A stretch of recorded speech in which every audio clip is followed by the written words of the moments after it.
Hello students, welcome to online classes of Sri Mahavir International School. Students, today I am going to teach you the second chapter, the Coromandel Fissures. Before reading this chapter, we will have to know about the writer. This chapter is a poem and this poem written by Sarojini Naidu. Sarojini Naidu was born in Bengali Hindu family at Hyderabad. She was educated in Cambridge, London. She was an Indian independence activist and a poetess. She was the follower of Mahatma Gandhi. Dear student Sarojini Naidu जो थी उसका born Bengali Hindu family Hyderabad में हुआ. उन्होंने अपनी educations Cambridge London university से ली थी. She was an Indian independence activist and A poetess. ये जो सरोजनी नायडू थी वो महात्मा गांधी की फॉलोअर्स थी. Her poems were written for children and her poems praise the nature and nation. Sarojini Naidu ने जितने भी अपनी भी पोएम्स लिखी है वह चिल्ड्रंस पे लिखी है या फिर उसने अपनी पोएम्स में किसकी प्रेस की है, नेचर का प्रेस करते हुए या अपने नेशंस के लिए उसने लिखा है. Her poem are filled with patriotism. उसकी हर पोएम कैसी लिखी गई है, पेट्रियटिज्म टाइप में लिखी गई है. उनकी पोएम में जो देशभक्ति भाव है वो हमेशा रहता है. She also wrote poem on love and death. उन्होंने अब जो पोएम लिखी है वो लव एंड डेथ पर भी लिखी है. She become the president of Indian national Congress. जो सरोजनी नायडू है वह कांग्रेस की प्रेसिडेंट भी रह चुकी थी. She was the first woman to be appointed as governor of Uttar Pradesh. As you know who is the first governor of Uttar Pradesh? Sarojini Naidu was first woman to be appointed as governor of Uttar Pradesh. Sarojini Naidu पहली वो woman थी जिसको governor की post के ऊपर appoint किया गया था उत्तर प्रदेश में. She is known as the nightingale of India. Sarojini Naidu को, डियर स्टूडेंट, सरोजनी नायडू को नाइटिंगेल ऑफ इंडिया के नाम से भी जाना जाता है. Sarojini Naidu 1879 to 1949 was a political activist, feminist, freedom fighter and writer. Dear student, जो सरोजनी नायडू थी वो पॉलिटिकल एक्टिविस्ट भी थी, feminist, freedom fighter and writer थी. She was also known as the nightingale of India. She was elected a fellow of the Royal Society of Literature. Some of her well-known works of poetry include The Golden Threshold, The Word of Times and The Feather of the Down. Sarojini Naidu के जो well non works थे, poetry में जो well non works थे वो थे the golden threshold, the bird of time and the feather of the down. Students, now we will know about the word Coromandel. Where did the word Coromandel come from? The southeastern coastline of India is often called the Coromandel Coast.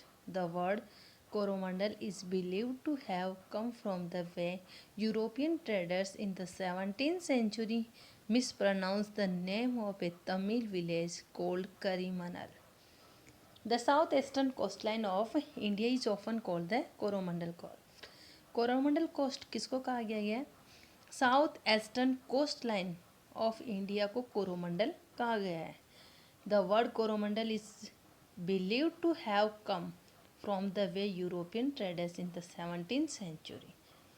ये माना जाता है कि कोरोमंडल जो word है वो European traders के साथ 17th सेंचुरीज को आया था, जो कि मिसप्रोनाउंस्ड था. किसका मिसप्रोनाउंस्ड था? The name of a Tamil village called Karimanal. Tamil का एक विलेज है करीमनल. उस करीमनल विलेज का मिसप्रोनाउंस्ड है Coromandel. This region stretches from the state of Odisha to Tamil Nadu. It has a great historical importance. This region stretches from the state of Odisha to Tamil Nadu. ये जो क्षेत्र था करीमनल वो कहाँ से कहाँ तक फैला हुआ था? ये फैला हुआ था उड़ीसा से लेके तमिलनाडु तक। It has a great historical importance. इसकी क्या थी, हिस्टोरिकल इम्पोर्टेंस थी। As Indian traders set sail from here hundreds of years ago to explore and conquer lands as far away as Indonesia. It क्या कह रहा है कि जो इंडियंस ट्रेडर्स थे कई सालों पहले, जो 100 सालों पहले क्या करते थे, यहाँ से अपनी यात्रा शुरू करते थे। किसके लिए यात्रा शुरू करते थे? खोज करने के लिए या फिर किसी क्षेत्र को जीतने के लिए यहाँ से वो अपनी यात्रा शुरू करते थे। It was the Europeans who also settled here and began to build colonies. ये यूरोपियन ही थे जो यहाँ पर आकर सेटल हो गए थे और यहाँ पर आकर वो कॉलोनीज बनाने लग गए थे। विच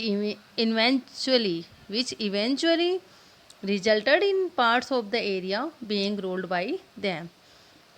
ये जो यूरोपियंस थे वो यहाँ आए, सेटल हुए, अपनी कॉलोनीज़ बनाए और उसके बाद में उन्होंने क्या किया, यहाँ आकर उस एरिया के ऊपर शासन करने लग गए, रूल करने लग गए। Students, now we will learn about the poem. The poem is though about the fisherman, yet it metaphorical reflects the poet's desire for free India. Students, जो ये पोएम है वह फिशर्समैन के लिए लिखी गई है, लेकिन जो अपनी पोइटेस है सरोजनी नायडू, इसमें अपनी फ्री इंडिया की डिजायर को रिफ्लेक्ट करती है। The poem consist of 3 stanzas having 4 lines each. ये जो पोएम है उसमें 3 स्टेंजास है और प्रत्येक स्टेंजास में 4 लाइन्स है। Coromandel fishers is a poem that focuses on the fisherman. Sarojini Naidu motivates the people through this poem. Now we will read this poem. Rise, brothers, rise, the awakening skies spread to the morning lights. The wind lies asleep in the arms of the dawn like a child that has cried all night. The awakening skies spread to the morning light. The awakening skies spread to the morning light symbolizes the land which is welcoming the independence after being in the darkness of the slavery for so long. The wind lies asleep in the arms of the dawn like a child that has cried all night, refers to the atrocities that the land of India and the people of India had suffered in the hands of a British during their cruel rule. Rise, brothers, rise, the awakening skies spread to the morning light. Dear students, in this line, पोइटिस fisherman को rise करने के लिए कहता है।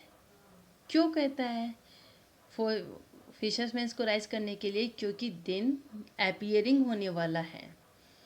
क्या कह रहे हैं? Rise brothers rise, the wakening sky pray to the morning light. जो वैकनिंग स्काइज है वह प्रे करता है मॉर्निंग लाइट से।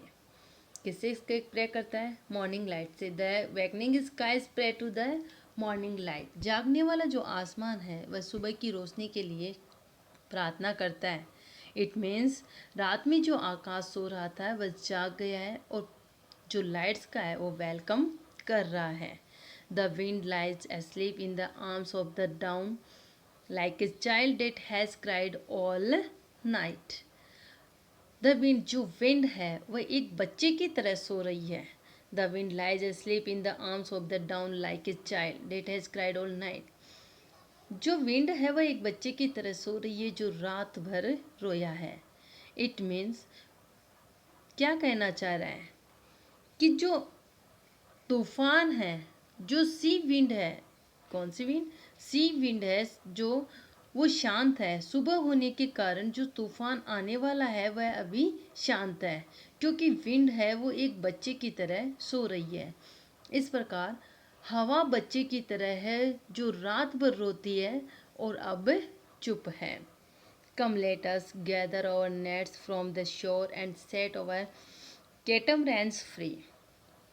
इन this line poetess want to say that मछुआरों को इकट्ठा करने को कहती है। इस लाइन में जो पोइटेस है वह जो फिशर्समैन है उनको गैदर होने के लिए कहती है कि आओ, क्या कर रही है? Let us gather over nets from the shore, come, आओ हम तट से अपने जाल को, अपने नेट्स को श्योर दैट हम तट से अपनी नेट्स को इकट्ठा करें, गैदर करें and set out catamarans free. और अपनी जो कैटमरैन्स है, catamarans means boats with two floating hulls held together by a flat deck। कैटमरैन्स जो होती है वो बोट को कहा जाता है। उनको फ्री करने के लिए पोइटेस कहती है to capture the living wealth of the tide. Poetess यहाँ तक फिशरमैन को कहती है कि जो टाइड है, जो ज्वार है, टाइड में जो छुपा हुआ धन है, जो लिविंग कर रहा है, उसको कैप्चर, उसको पकड़ने के लिए कहती है, कैप्चर करने के लिए कहती है। टाइड में वेल्थ क्या है? जो मछलियाँ है, जो गल्स है, वह टाइड का क्या है? वेल्थ है। उसको कैप्चर करने के लिए, उनको इकट्ठा करने के लिए कहती है। No longer delay, let us hasten away in the track of the seagull's call. The sea is our mother, the clouds is our brothers, the waves are our comrades all. No longer delay. यहाँ poetess फिशर्समैन को सब कुछ तेजी से करने के लिए कहती है। क्या कहती है? नो लॉन्गर डिले, अभी देर नहीं हुई है। Let us hasten away in the track of the sea gulls call. क्या कह रही है कि चलिए हम समुद्र की जो आहट है उससे दूर चलते हैं। The sea is our mother, जो सी है, समुद्र है, वह क्या है? हमारी माँ है। The clouds is our brother, clouds क्या है? भाई है। The waves are our comrades all, जो हवाएं है वह हमारी साथी है। The sea is our mother, यहाँ सी को मदर क्यों कहा गया है? सी को मदर इसलिए कहा गया है कि जो सी है वह क्या करता है? वह फिशर्समैन को उनको खिलाती है, उनके जीवन को बनाए रखती है, जीवन बनाने में मदद करती है, क्योंकि सी से ही फिशर्समैन को क्या क्या मिलता है? फिश मिलती है, गल्स मिलती है। इसी तरह क्या कह रहा है कि जो बादल है, बादल भी उनका भाई है। और बादल को भाई कहने का जो इंटेंशन है वो क्यों है? क्योंकि जो बादल है, जो क्लाउड्स है, वह फिशरमैन को गाइड करता है, जबकि जो वेव्स है वो कॉमरेड्स साथी है, क्योंकि लहरें ऑलवेज उनके साथ चलती है। The poetess want to say that they all are family and help each other. इन लाइन्स पे पोइटेस क्या करना चाहते हैं? जो सी, जो क्लाउड है, जो वेव्स है, ये सब फिशरमैन की क्या है? फैमिली है, क्योंकि वो एक दूसरे की मदद करती है। What though we toss at the fall of the sun where the hand of the sea god drives. क्या कह रहा है? What though we toss at the fall of the sun where the hands of the sea god drives. यहाँ कह रही कि जो, हालांकि हम देखते हैं सूरज गिरने पर, जो सूर्यास्त होता है उस समय हम टॉस करते हैं। Air toss means move from side to side और अप एंड डाउन। जब भी सूर्यास्त होता है हम मूव करते हैं। सब अपनी सूर्यास्त के समय सभी लोग अपने घर पे आ जाते हैं। अप एंड, जैसे साइड टू साइड मूव करना, कि सभी अपने जो काम से है अपने घरों को चले जाते हैं। या फिशरमैन क्या होता है, जब भी वह मछली को पकड़ने जाता है या फिर अपने काम से समुद्र में जाता है, तो उसका टाइम फिक्स नहीं रहता है कि क्या वो शाम तक लौट आएगा। उस चीज़ को लेकर क्या कह रही है कि जब भी सूर्यास्त होता है तब हम टॉस करते हैं। जहाँ जो समुद्र देवता है, जो सी गॉड है, वह क्या करता है? सी गॉड जो होता है उसको, उस फिशरमैन को अपने हाथ में रखता है। वह उसको प्रोटेक्शन देता है। प्रोटेक्शन किससे देता है? He who holds the storm by the hair. ये वह समुंदर ही है। ही वह जो अपने बालों से इस तूफान को पकड़े रखता है। जो समुद्र में टाइड आता है, जो तूफान आता है, उसको पकड़ के रखता है। Will hide in his breast और लेग्स, जो अपनी जो उनकी ज़िंदगी है उनको अपने ब्रेस्ट में छुपा कर रखता है। उस तूफान से उनकी ज़िंदगियों को बचा कर रखता है। Sweet is the shade of the coconut blade and the scent of the mango grove and sweet are the sands at the full of the moon with the sound of the voices we love। Poetess क्या कह रही है? Sweet is the shade of the coconut glade, ये जो coconut glade है उसकी अच्छी छाँव, and the scent of the mango grove की जो खुशबू है, and sweet are the sand at the full of the moon with the sound of the voice we love. पूर्ण चंद्रमा यानी पूर्णिमा की रात, पूर्ण चंद्रमा के समय वहाँ की जो मिट्टी है वो कैसी नज़र आती है, मधुर दिखाई देती है। उन्हें जिन आवाज़ों से प्यार है with the sound of the voices, उन्हें जिन आवाज़ों से प्यार है उनकी आवाज़ उन्हें खुश करती है। किन्हें खुश करती है? फिशर्समैन को। फिशर्समैन को क्या अच्छा लगता है? कोकोनट ग्लैड की जो ठंडी छाँव है और मैंगो ग्रोव की जो मिठास है, उसकी जो खुशबू है, and sweet are the sands at the full of the moon with the sound of the voices we love. जो पूर्ण चंद्रमा के समय जो वहाँ की जो मिट्टी है वो मधुर दिखाई देती है उन्हें, और उन्हें जिन आवाज़ों से प्यार है उनकी आवाज़ उन्हें खुश करती है, उन्हें प्रसन्न रखती है। But sweeter O brothers, the kiss of the spray and the dance of the wild forms glee, row brothers row to the edge of the walls where the low sky meets with the sea. पोइटिस fisherman को spray के चुंबन और जंगली form के dance के उल्लास के बारे में बताती है। बट स्वीटर्स किसके लिए यूज़ किया गया है? फिशरमैन्स के लिए। ओ ब्रदर्स फिशर्समैन के लिए यूज़ किया द किस of the spray and the dance of the wild forms क्ली। किसके बारे में बता रही है? जो पोइटिस है वह स्प्रे की चुंबन और जंगली फॉर्म के डांस के उल्लास के बारे में बताती है। Row brothers row to the edge of the walls where the low sky meets with the sea. Brothers fishermen. पोइटिस फिशर्समैन को अपनी नाव को कगार पर पहुंचाने के लिए कहती है, वर्ल्ड शोर पर पहुंचाने के लिए कहती है।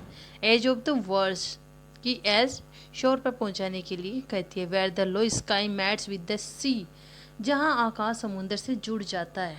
Dear students, in this poem the poetess describe the life of the fisherman. The leaders of the fishermen was giving a call his comrades to start their work early in the morning. Now this chapter is completed. Thank you to all my dear students.